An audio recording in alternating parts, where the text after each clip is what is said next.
La escuela que surge de la revolución. Los más relevantes cambios que registra la educación corresponden, en todo caso, a las transformaciones sociales que emanan de las revoluciones que ocurren en el ámbito de la ciencia y de la técnica, en el de las estructuras económicas y políticas.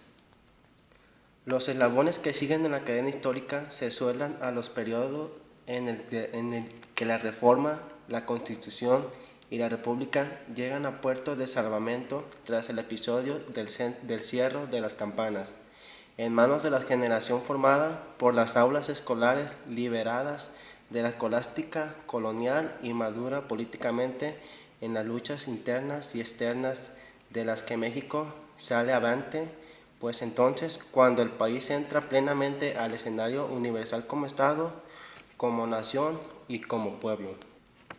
En la evolución de un pueblo, todos los aspectos y periodos se conectan horizontal y verticalmente de manera inevitable. El estudio de ellos explica la acción de los elementos y factores que sobreviven y capacita a las nuevas generaciones para corregir los errores y fortalecer los aciertos que la evaluación histórica detecta. Legado educativo. Desde el triunfo definitivo de la República Liberal, los esfuerzos del gobierno se dirigen a la organización de las escuelas preparatorias, superiores y particulares, más bien que la vulgarización de la enseñanza primaria, elemental o rudimentaria, se enderezan al cultivo y desarrollo de alta intelectualidad de unos pocos, más que educar a la ruda y rezagada mentalidad de las multitudes, a formar una aristocracia del talento más que a una gran alfabetocracia.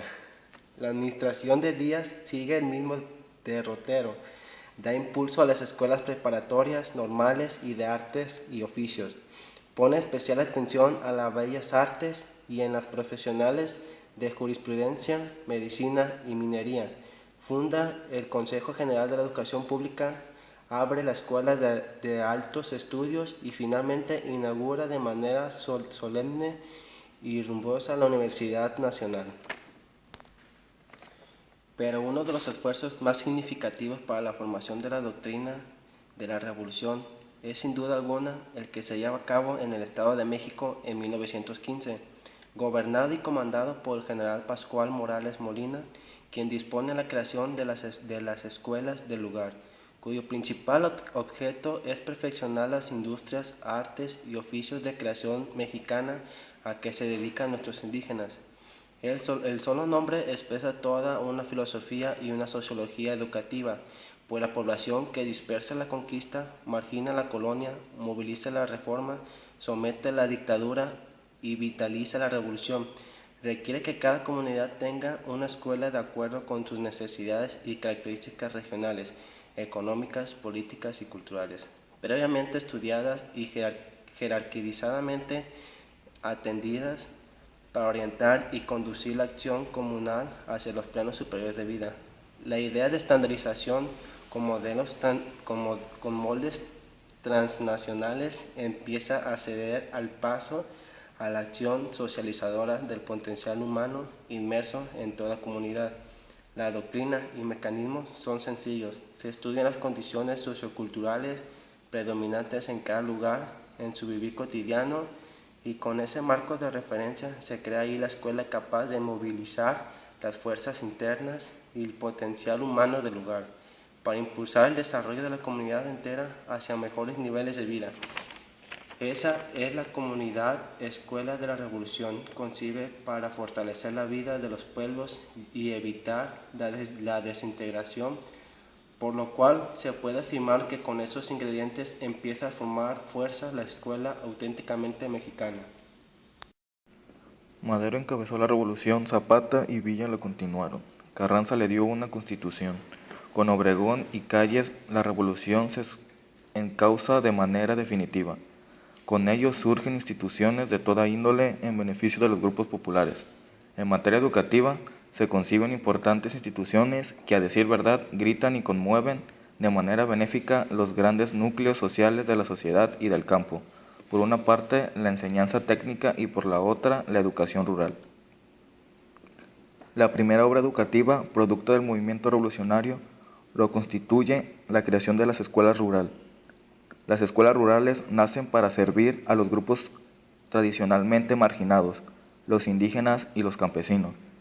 El antecedente inmediato de ellas fueron las escuelas rudimentarias de 1911.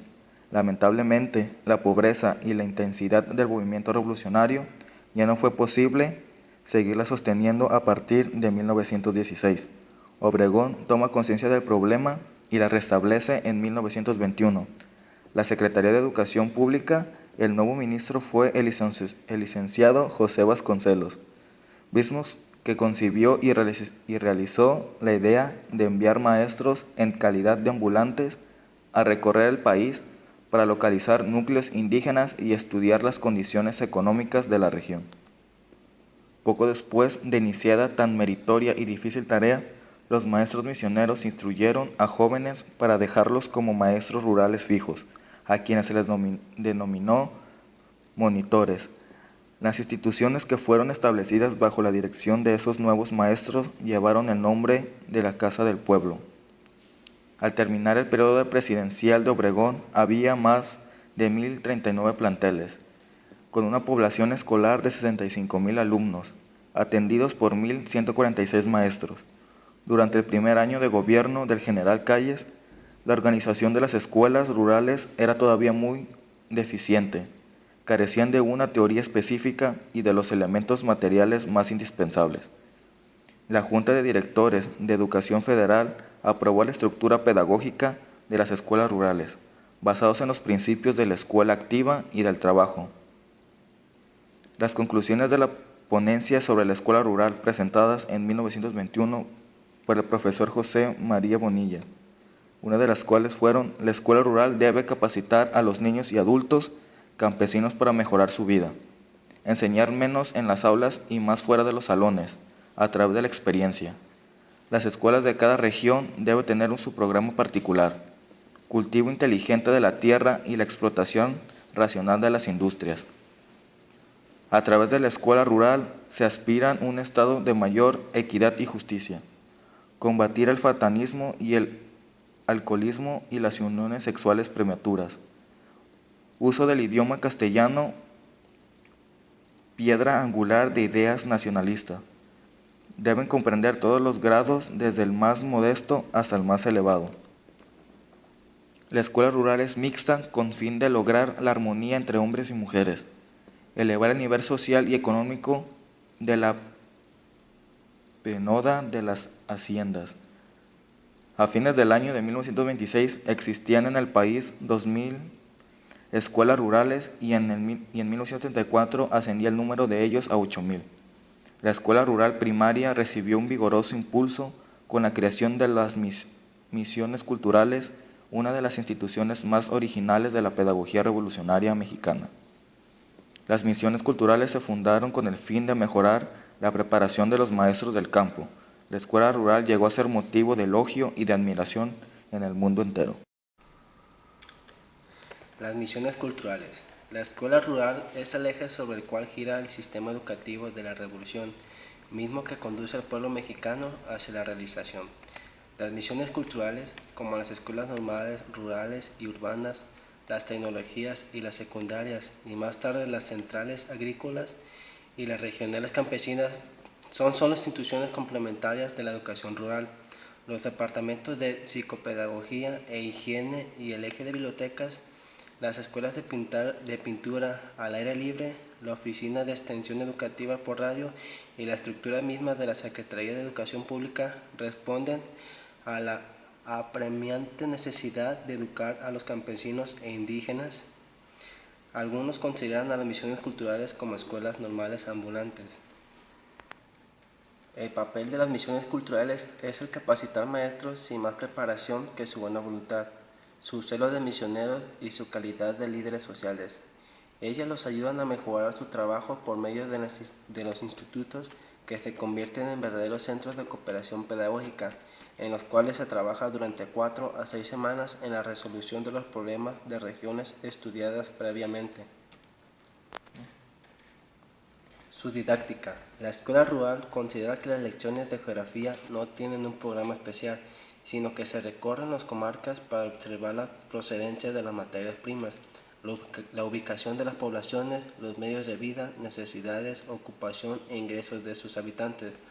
La enseñanza de la historia se estudia al través del desarrollo de la civilización y el progreso de los pueblos, la búsqueda de libertad y la aparición de las industrias e inventos que hacen evolucionar la ciencia, los esfuerzos del hombre por alcanzar la justicia y la libertad, la conversación y los cantos, y el dibujo y la medida como el cálculo, la lectura y la escritura, la redacción de diarios y volantines, croquis, diseños y planos de la escuela, las lecturas literarias, las composiciones y los cuentos regionales, las leyendas y los mitos históricos, las investigaciones, las colecciones, los experimentos y la construcción de aparatos, así como el baile y las danzas regionales se vuelven los mejores medios de expresión. Las visitas a establos, campos de cultivo y centros de trabajo, la fabricación de quesos y jabones, la extracción de aceites y grasas y la utilización de productos animales, vegetales y minerales de la región.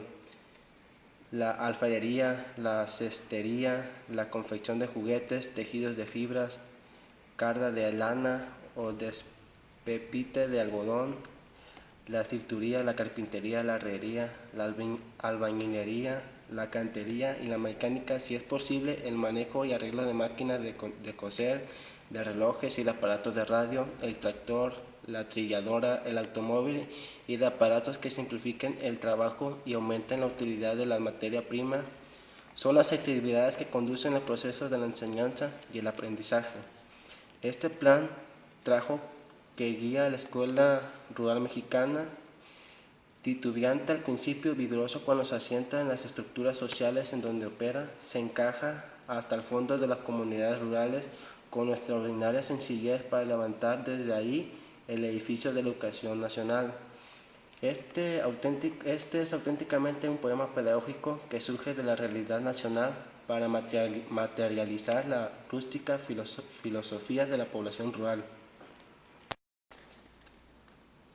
Las normales rurales. Durante la colonia, los maestros se formaban según las ordenanzas del gremio de las nobles artes de enseñar a leer, escribir y cantar. Al iniciar México su vida independiente, los grupos liberales se dieron a la tarea de formar maestros para satisfacer las necesidades educativas del país, ajustándose a los métodos lancasterianos, pero bajo la protesta del poder civil. La legislatura local del estado de Zacatecas establece en 1825 la primera escuela normal, la cual resulta ineficaz para destruir el sistema prevaleciente, ya que los maestros continúan formándose bajo el régimen de las ordenanzas coloniales. La Revolución crea su propia escuela normal. El primer plan de trabajo para las escuelas primarias rurales fue elaborado tomando en cuenta las necesidades vitales de las comunidades campesinas e indígenas. La escuela socializada. Rafael Ramírez y Moisés Sáenz son los más destacados teóricos y realizadores de la educación en México durante los años 20. En relación con la doctrina de la escuela rural, el primero, en 1929, apunta: la escuela rural mexicana es una institución genuinamente socializante, es decir, una institución creada fundamentalmente para integrar a la gente en verdaderos grupos sociales con alma y vida colectiva. En 1931, el segundo, Moisés Sáenz, escribe: la institución educativa que estamos estableciendo tiene una marcada tendencia hacia la socialización. Estos conceptos se marcan en la doctrina de la educación rural de los años 20.